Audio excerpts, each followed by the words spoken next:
अच्छा जी, welcome back students. अब हम करेंगे एक नया टॉपिक, डायनामिक्स। और उसका क्वेश्चन 1 to 5 इस वीडियो में हम करेंगे। तो let's start. Question 1, which object has the largest resultant force acting on it. अच्छा, रिजल्टेंट फोर्स होता क्या है? Resultant force is the total force acting on a body along a direction, right. एक डायरेक्शन के साथ द लार्जेस्ट फोर्स हमें ढूंढना है, because the largest resultant force require किया हुआ है। तो फॉर एग्जाम्पल, इस डायग्राम में 20 Newton is to the left and 30 Newton is towards the right. तो इधर रिजल्टेंट फोर्स क्या होगा? 30 minus 20 towards the right. So that would be 10 newtons.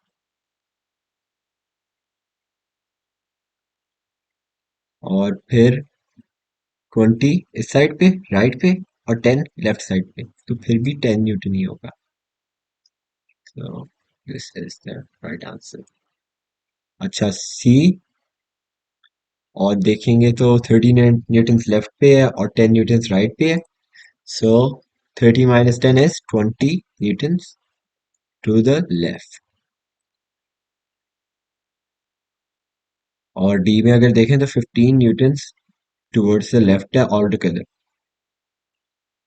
तो इनमें से लार्जेस्ट रिजल्टेंट फोर्स आप किस डायरेक्शन और किस डायग्राम में नजर आ रहा है, और मैग्नीट्यूड किसका लार्जेस्ट है? The largest magnitude is towards the left and it is 20 newtons, which is C.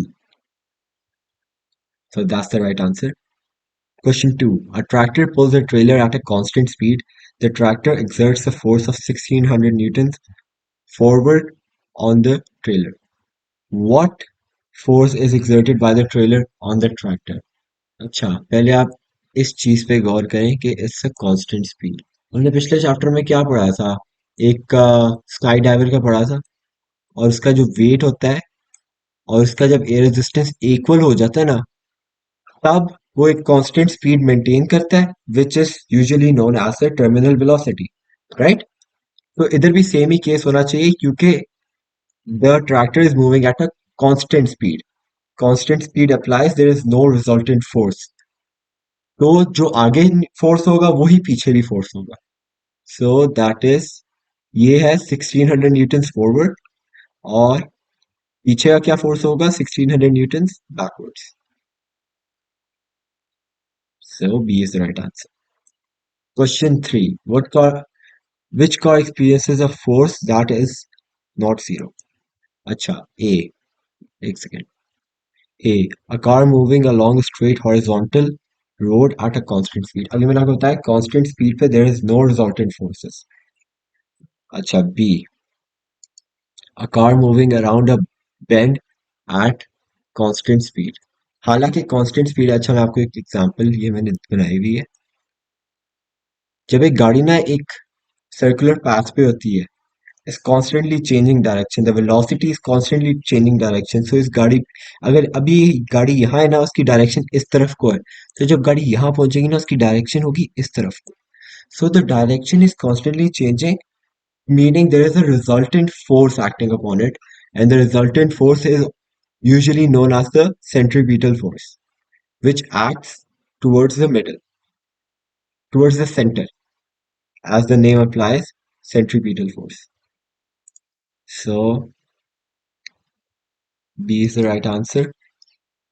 Question 4. The diagram represents the moon in its orbit around the earth, which arrow represents the resultant force acting on the moon at the instant shown.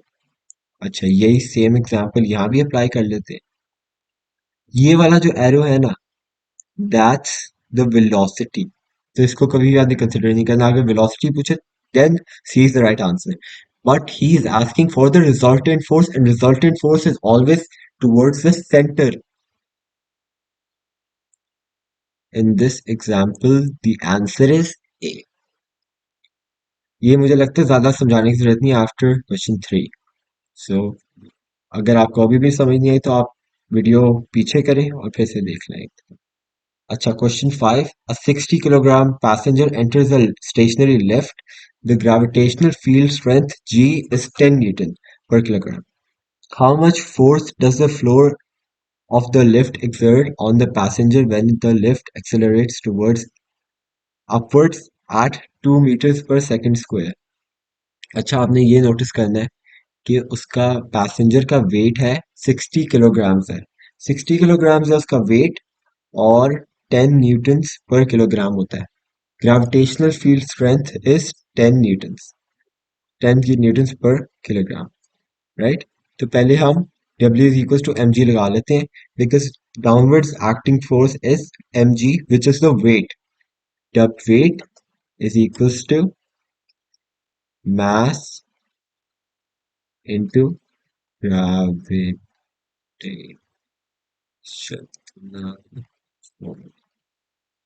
right so that's the weight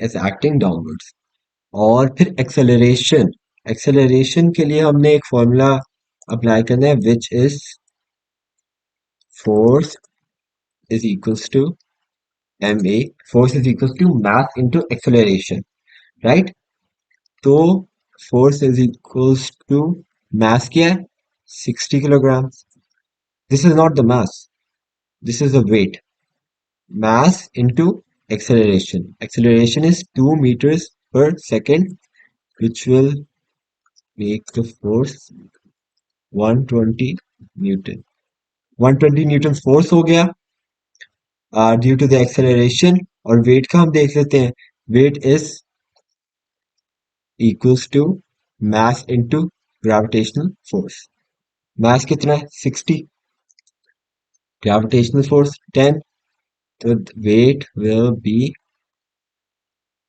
600 Newton's अच्छा अब 600 Newton's और 120 Newton's को अगर हम add कर लें क्योंकि जो लिफ्ट है ना उसने वेट को भी सपोर्ट किया हुआ है और वो ऊपर की तरफ एक्सेलरेट भी कर रही है सो वेट को सपोर्ट करते करते वो ऊपर की तरफ एक्सेलरेट भी करिए that means that we should add the values that we just got तो 600 plus 120 600 plus 120 is equals to 720 which makes the answer B. Thank you for watching. I hope you enjoyed.